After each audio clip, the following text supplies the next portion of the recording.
Hi everyone, this is Big Daddy from C4 Alliance 123. Welcome to another video. So today we are going to speak about Spiritual Beast Seals. Now before I get into the video, I want to shout out a awesome fella, a friend from my first alliance. As you may have seen in my old video, I moved from a previously C6 server, that is 1188, and this was his idea. So going on, that's my other account. Shout out to Gringon. This was his kind of his idea to just go through Spirit Beast Seals. Like the video I'm going to do is nothing groundbreaking. I think so far a lot of people have done videos about Spirit Beast Seals, but I'm just going to go through kind of like what my plan is, and maybe it suits, maybe you're at the same stage and this helps you. So what we're going to do, let's see. So Spirit Beast Seals, all the special ones, so the regular ones do not have seals. As you can see at the bottom, there is no seal option. But when you start from Pegasus, there is seal. There's seal on all of them except Kong. I do not have Kong anyways. And Burning Godzilla. Both of them do not have the seal option. But here, as you can see, they have the seals, right? And the thing about seals is when K45 was introduced, around that time, I think, if I'm not wrong, they introduced Spirit Beast Seals and Senate. Like, there was a big upgrade. And the thing with Spirit Beast Seals, I've noticed a lot of people don't realize that they have a lot of the stones that are required to upgrade the seals. I'll show you what... Here you go. Nice. I got some from a monster or something. So I think it's like B14 and over, and you get around 40 a day. Some from I think you get around 5 from RSS tiles, and then the rest come from masters. So these are what are blood crystals, are what is needed to upgrade the seals. Another thing about seals, they are universal. Whether you use the Spirit Beast or not, it is still applicable. So whatever is in the seal, for example, here, if you do marching range attack, they will apply to your PvP, regardless of you use this beast on your archer general.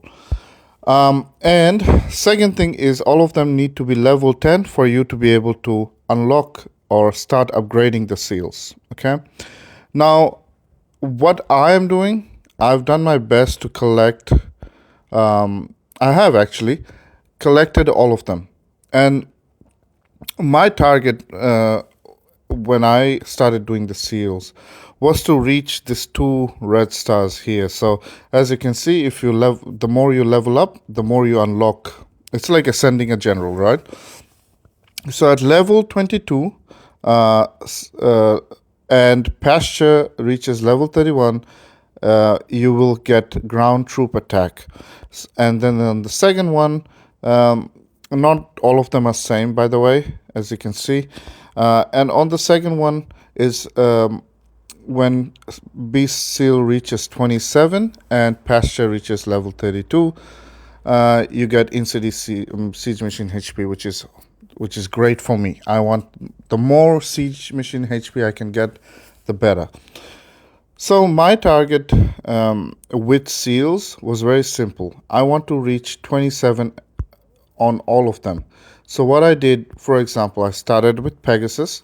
I reached 27. I unlocked this second ascension or red star, whatever you call it, and then I moved on to the next one. And as you can see, all of mine are level 27 and above. So by doing this, I'm getting this in-city buffs. Given the kind of buffs now we have and the freaking mega whales with the giant buffs, the more defense buffs I can get, the better for me. That's my keep. And now if you're in the same if you're in the same kind of boat as me, so I, my one was like kind of like a small rally joiner, but main defense was T1. But I started making my transition. This is the shitty part where you kind of like your buffs are not that great, but they're good, average, and then you have a T1 defense, but you need to grow. So it's a very awkward, odd power level to be at. I think once I reach maybe K42 or something and about 10 billion, my I think I'll get somewhere. But this is the odd stage where you're building higher tier troops and stuff. So that's why what I wanted was to get all the Spirit Beast seals to level 2, and now I will work my way up. So, but what I will do, as you can see, I used my blood crystals on all all the seals. Now there are different kinds. There are marching range HP. There is marching mounted troop HP. You don't really need it, but if you're like me, low coiner, you're limited on the amount of blood crystals you have. But you also want to get to the second ascensions or whatever. So you would be doing this. But now that I've reached my goal of level 27 and above, moving forward, what I'm planning to do, and I have already started to do, is I am gonna get all the seals that are important for me to a higher level. So for example, I did this yesterday, marching range troop attack. I want to get, for example, this one, if I can, to at least level 12 to level 15, and then in city siege HP. So this both my attacking and in city. And if you notice, marching mounted troop defense, marching ground troop HP, marching siege machine HP. Yes, it would be nice to have defense and higher defense and HP, but that is not really important for me at this stage. For me, in city and PvP attack buffs are more important, and also march size. None of the Spirit Beasts have march size, but I'm just saying those are the things that are really important to me. So, and if you see, all of them have something like that. So all of them have a in-city buff, and then they have a marching attack buff. Same, I will just go through some of them. Ground troop attack, and then there is this one, for example, marching siege machine attack. So I will definitely I will probably increase this to level 10 to 15. My target is to get all of them to 15 basically, and that will take a while. You just have to pick and choose. And in terms of all of them, not every in-city buff is something you want, right? If you see in-city ground troop attack, it's okay. But in-city siege HP, that is literally what I want. So if I can get this up to 15, that would be great.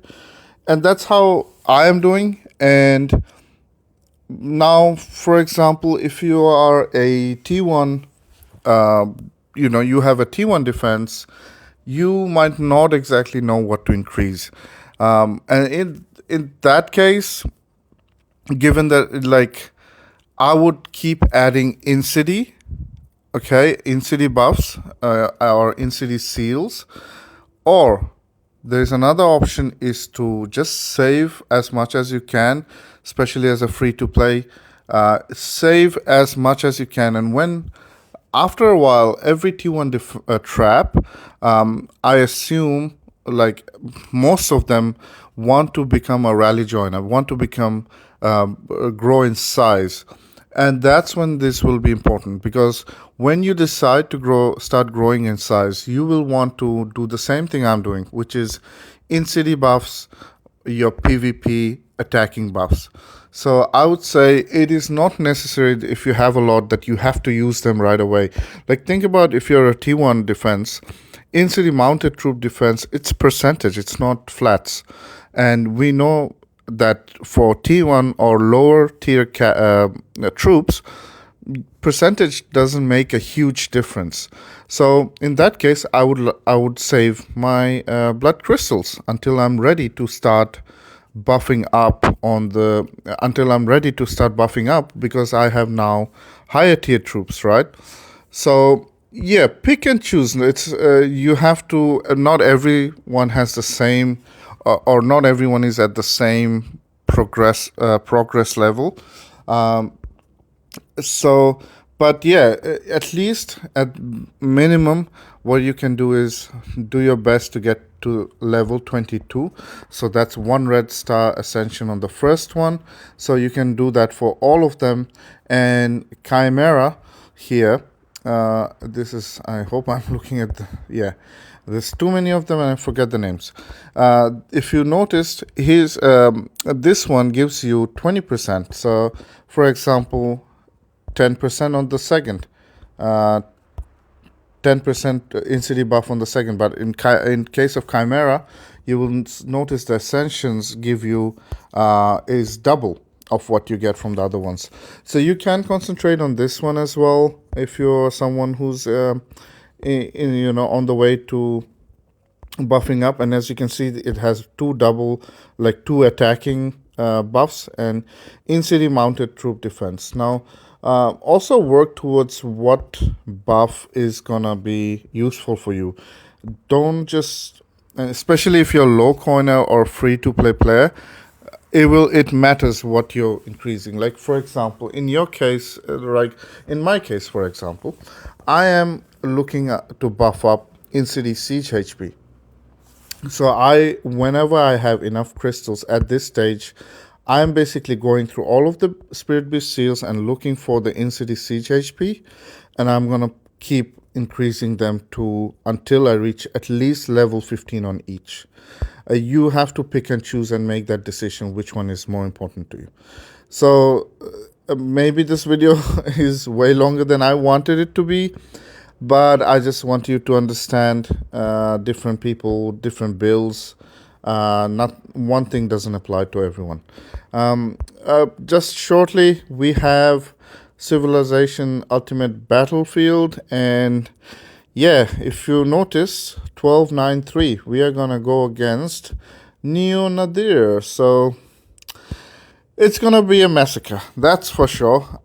Our first round, we did really great. That's us, 1113, and it was a close call with the second. They were very, very strong, but we were able to come on top, and of course it was a lot of fun. There was lag, and there was not enough medical tents. I felt like in the previous Clash of Civilization there was so much tents around. This time I felt like there wasn't enough tents. Anyways, we're going against Neo here. Vinny, this is the old C5, one of the top 10 from old C5. I said Vinny because I recognize Vinny. Fam is the alliance name. And the Swamp. They are, again, WDF, extremely strong team. And yeah, I think they were like previous C4 winners. I have to double check that information, but WDF, I think it was in top 3 in C4 previously. So it's gonna be fun. It's gonna be crazy for sure. And Neo Nadir is gonna be soloing everyone. I'll probably get zeroed very soon, but I'm hoping that I get a nice solo, from Neo, and I want to see how that goes. So anyways, thank you so much for watching, and if you did find this video useful, this information useful, please let me know in the comments down below. Please subscribe, share to your teammates if this will help them. And again, I appreciate your time, and I will see you in the next video. Take care.